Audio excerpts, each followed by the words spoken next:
par chez nous régulièrement pour nous donner des bons plans, c'est Nicolas, le jardinier.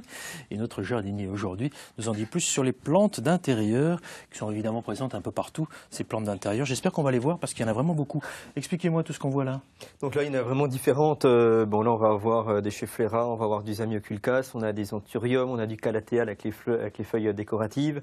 On peut mettre également donc, des cactus, on peut utiliser des bonsaïs. On a vraiment beaucoup de choix. C'est souvent un achat coup de cœur quand on achète une plante verte. Ouais, alors le problème, c'est que c'est très joli. Il y a tellement de choix que j'ai envie de connaître votre choix à vous, parce que c'est quand même vous l'expert. Qu'est-ce que vous nous conseillez en Bourgogne-Franche-Comté dans nos intérieurs qui sont chauffés, évidemment, l'hiver? Bien sûr, c'est ça le vrai problème aujourd'hui, c'est le chauffage à l'intérieur. Donc il faut vraiment faire attention à toutes ces plantes qui viennent quand même de pays exotiques où il y a quand même une chaleur, mais surtout une humidité. Donc on n'a pas beaucoup d'humidité à l'intérieur.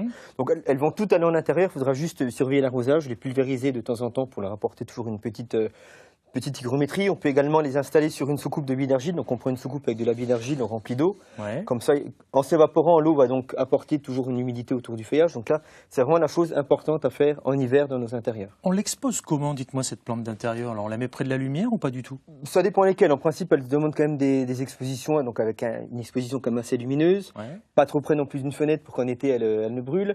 Après, ça dépend. Après, si vous prenez par exemple des fougères, elles demandent plus de l'obscurité. Donc voilà, il faudra un petit peu adapter en fonction des variétés, mais dans l'ensemble, c'est quand même des expositions assez lumineuses quand même. Alors, vous me parliez des petites billes, là, les petites billes d'argile qu'on voit ici, là, j'espère qu'on les voit.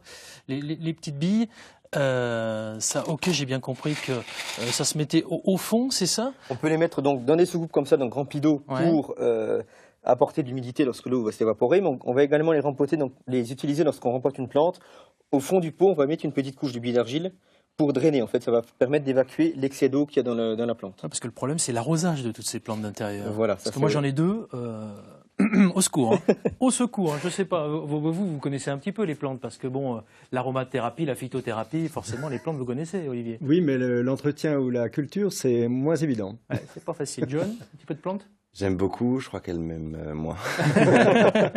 Bon, alors vous qui avez la main verte. Au niveau de l'arrosage, il faut bien laisser sécher les plantes entre deux arrosages. Ouais. Donc il faut vraiment toucher la terre, qu'elle soit légèrement sèche, parce que si on arrose avec la terre encore humide, ça va faire trop d'humidité au niveau de la plante, au niveau des racines. Les racines pourrissent et la plante finit par dépérir. Donc on laisse toujours sécher entre deux arrosages, donc ça va être en gros tous les 10-15 jours en moyenne. Ça va dépendre après de la taille du pot, mais en moyenne c'est 10-15 jours entre deux arrosages. Ouais, alors qui dit intérieur dit poussière, n'est-ce pas?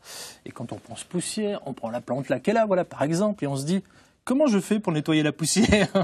Ça c'est important de le faire. Donc bon, il existe des bombes, mais bon, c'est pas l'idéal. Ce qu'on fait, on peut soit les mettre par exemple dans une douche, dans une baignoire. Ensuite, on prend la pomme de douche, on les nettoie à grande eau. Voilà, ça permet vraiment de retirer un maximum de poussière. Non, on le fait vraiment quand même sur une petite durée. Autrement, si en plein été, par exemple, vous voyez qu'il va pleuvoir, on la met en extérieur, donc elle va bien se nettoyer. La plante va donc beaucoup mieux respirer, va donc beaucoup mieux faire sa photosynthèse, donc on aura une plante qui va beaucoup mieux se développer si elle n'a pas de poussière sur les feuillages. Et parce que celle-là, elle est super verte, celle-là. On a l'impression qu'elle a été peinte. C'est vrai que ces variétés-là, les Zamioculcas, donc sont toujours très verts. On a même l'impression des fois que ce sont des plantes en plastique, mais ce sont des vraies plantes. D'accord, ok, parfait. Si je veux bien l'intégrer à mon intérieur et que je veux rempoter ma plante, qu'est-ce que je fais? Donc on va donc prendre un pot légèrement plus gros que le pot actuel. On va donc prendre un bon terreau plante verte. Donc qui dit beau terreau plante verte, c'est donc des terreaux bien fibreux, des terreaux assez légers. Ouais. Donc on n'utilise pas des terreaux universels par exemple ou des terreaux premier prix. Donc ce qu'il faut bien faire vraiment, c'est des terreaux fibreux qui vont vraiment bien drainer, qui vont pas retenir l'eau au niveau des racines. D'accord. Il y a des tendances quand même actuellement là, parce que je vous vois depuis tout à l'heure tripoter votre truc et tout le monde se dit mais qu'est-ce qu'il fait? Il tripote depuis tout à l'heure. Donc la grosse tendance, c'est ce qu'on disait tout à l'heure. Donc c'est donc les kokedama. Donc ok, j'ai compris. C'est ça les kokedama. Kokedama, voilà. C'est donc une tendance qui vient donc du Japon, qui a donc été créée dans les années 90. Donc on va donc retirer donc le pot. Donc on va donc cultiver une plante sans pot. Ouais. On va donc faire une motte de terre donc autour des racines. Donc on retire un maximum de terre. On va donc remplacer avec de la terre qui est composée, donc c'est composé d'argile. Ce mélange composé d'argile, de terreau, de matériaux drainants, donc, comme la pouzzolane par exemple, de sphègne. Donc la sphègne, c'est donc de la mousse en fait qui est donc déshydratée, qui va donc bien retenir l'humidité.